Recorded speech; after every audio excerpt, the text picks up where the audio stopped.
현재 일본에서 역사상 최고 기록의 산성 농도를 기록한 전례 없는 기괴한 폭우가 쏟아지며 수천 명의 인명피해와 건물들의 파손 피해가 발생한 상황입니다. 최근 일본은 엄청난 강수량을 가진 태풍의 집중적인 발생 시기에만 폭우 피해를 입어왔었지만 이제는 평소와 다름없는 일반적인 비구름에도 고농도의 산성이 발생되며 태풍보다 더욱 심각한 예측조차 할 수 없는 대형 피해를 발생시키고 있는 것입니다. 더욱 상황이 심각한 것은 원인조차 파악되지 못한 엄청난 고농도의 산성 성분 폭우로 인해 공사 중인 건물 자체가 녹아내리거나 비를 맞은 일본인들의 피부 질환을 유발하고 있다는 것이며 심지어는 일본인들의 대부분이 거주하고 있는 목조주택 수천 채마저 녹아내리는 대형 피해가 발생했다는 사실입니다. 그럼 자세한 내용 살펴보도록 하겠습니다. 지난 19일 일본 홋카이도에서는 공사 중이던 건물의 자재들이 고농도의 산성비에 녹아내리며 붕괴되는 대형 사고가 발생했습니다. 현장을 생중계 보도한 TSS 뉴스에 따르면 현재 홋카이도에서 고농도의 산성 성분을 포함한 폭우가 쏟아지며 건물을 붕괴시키는 사고가 발생했다. 공사 중이던 건물의 목조 자재와 고정핀을 담당하던 금속 물질들이 단 하루 만에 완전히 파손되며 고정 중이던 지붕이 완전 붕괴된 상황이다. 현재 소방대는 급히 산성비를 막기 위해 일시적 천막을 설치 중이나 건물의 공사는 중지된 상황이다라며 고농도의 산성 폭우로 인해 건물 자체가 녹아버린 기괴한 현장을 보도했습니다. 그런데 더욱 충격적인 것은 건물 붕괴의 인접 마을 주민들 또한 급성 탈모의 증상을 보이거나 자신의 옷이 비에 녹아내렸다며 충격적인 제보를 전했다는 것입니다. 산성비 폭우 지역의 거주민에 따르면 처음에는 일반적인 비인 줄 알고 여느 때와 다름없는 일상을 진행 중이었으나 집에 돌아오고 난 후 옷이 무언가에 해진 것 같은 느낌을 받았다. 또한 다음날 일어나니 손바닥에 지문에 염증이 발생해 있었으며 샤워 중 머리카락이 엄청나게 빠졌다. 무엇 때문인지 모르겠으나 비를 맞고 난 후 모든 것이 이상해졌다라고 말했습니다. 그런데 이러한 현상을 매우 심각하게 여긴 일본 기상연구소는 폭우의 성분을 직접 분석하고는 일본의 새로운 재앙이라며 충격적인 발표를 전했습니다. 일본 기상연구소 단장에 따르면 현재 홋카이도에 내리는 강수는 시사량에 근접한 산성 성분이 포함되어 있다. 얼마 전 발생한 방사능 성분과는 완전히 다른 건물 붕괴의 위험성을 직접적으로 유발할 수 있으며 사람의 피부가 짧은 시간 접촉하더라도 치료 불가한 염증을 발생시킬 수 있다. 고농도 산성의 원인은 현재까지 알 수 없으나 확실한 것은 이제는 일반적인 비도 일본의 재앙이 될 것이라는 것이다라고 말했습니다. 이처럼 현재의 일본은 그 어느 나라에서도 발생되지 않은 치명적인 자연재해마저 새롭게 발생되며 나라 자체가 자연재해의 근원지가 되어버린 것 같은 대참사가 시작되고 있는 것입니다. 또한 이 소식을 들은 몇몇 도쿄 인원들은 자신들의 집도 녹아서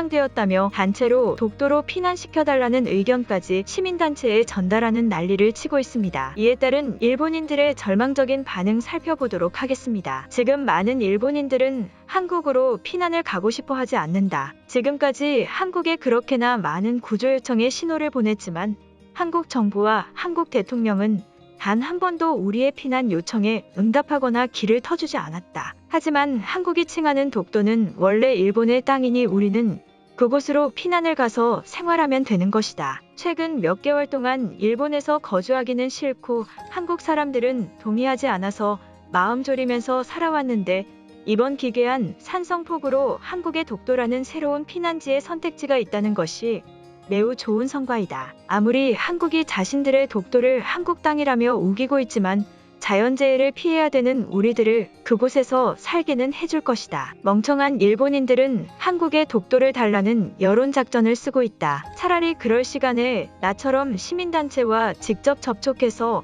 한국의 서울이든 독도든 어디로든 닿을 수 있는 피난용 보트에 탑승하는 것이 훨씬 효율적이다. 당신들이 그렇게 한국에 요청한다고 한국이 동의해 줄 것 같은가? 조금만 생각해보면 절대 아니라는 것을 충분히 알 수 있다. 지금 그러한 시민단체들이 대체 어느 지역에 있다는 말인가? 도쿄에 있다는 말인가? 최근 한국으로 보내준다면서 돈만 받고 사라지는 이상한 단체의 피해를 겪는 사람들이 많이 늘어나는 것으로 알고 있다. 한국용 피난 보트 계획 단체도 그저 돈만 받고 모든 것을 취소시키는 것 아닌가? 한국 피난의 간절한 마음을 이용해서 돈을 벌고 있는 것 같다. 산성비라면 우리 일본의 초밥과 함께 할 수 있는 방법을 개발해서 좋은 식품으로 만들 수도 있는 것 아닌가? 자연재해가 계속 일본에서 반복된다고 앉아서 한국으로 도망치거나 다른 나라를 비난만 하는 것은 아무런 생산적 결과도 얻어주지 못한다. 초밥들 중에서도 발효를 이용한 음식이 있을 것이다. 산성비라면 더 빨리 발효도 돼서 좋은 점이 있을 것 같다. 그 비에 산성뿐만 아니라 다른 불순물이 섞여 있을 것이 뻔한데 그것을 음식에 넣자는 말인가? 자연재해를 생산적으로 활용하는 것에는 매우 좋다는 의견이나 당신의 말대로 했다가는 많은 사람들이 피해를 볼 수도 있다. 제정신이 아닌 사람들의 의견이 대체 이 커뮤니티에 왜 있는지 모르겠다. 비에 안 녹는 우비부터 개발을 먼저 해야 한다. 고작 비 한 번 맞고 머리가 다 빠지다니 일반적인 산성비가 절대 아니다. 산성이라는 성분 자체는 미세먼지나 중금속이 굉장히 많이 포함이 돼야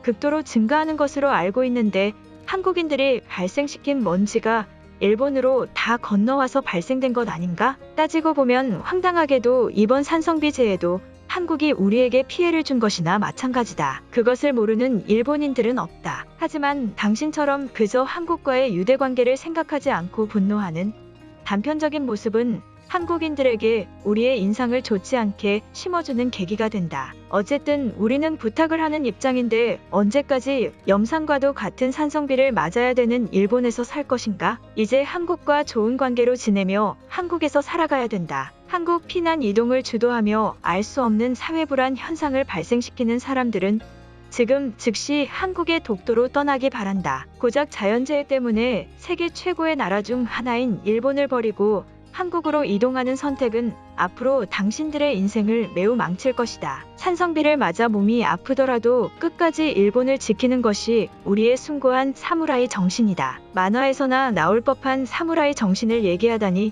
당신의 정신 연령이 매우 궁금하다. 언제까지 현실과 만화를 구분하지 못하고 생활의 불안감을 지속시킬 것인가? 그저 한국에 부탁하는 것만이 아니라 우리의 땅인 다케시마에서 우리가 새로운 삶을 시작하겠다는데 유엔조차도 말릴 수 없을 것이다. 그 누구도 다케시마를 한국 땅으로 인정하지 않았다. 일본의 목조주택은 한국의 아파트라는 건물보다 훨씬 효율적이고 간단하며 소박하다. 고작 이번 산성비 피해로 녹아서 무너진다고 해도 최초의 완전한 안전성은 목조주택이 한국식 건물보다 훨씬 튼튼할 것이다. 아니면 이러한 점을 미리 알고 있는 한국 기관이 우리의 목조주택을 녹이기 위해 구름의 전투기로 무엇인가 합성했을 수도 있다. 듣고 보니 일리 있는 말이다. 지금까지 폭우 피해에 대한 것은 겪어왔지만 한 번도 고농도의 산성 성분으로 인한 비는 겪어보지 못했다. 더군다나 일본의 구름은 어디에서도 볼 수 없는 최고로 깨끗한 구름인데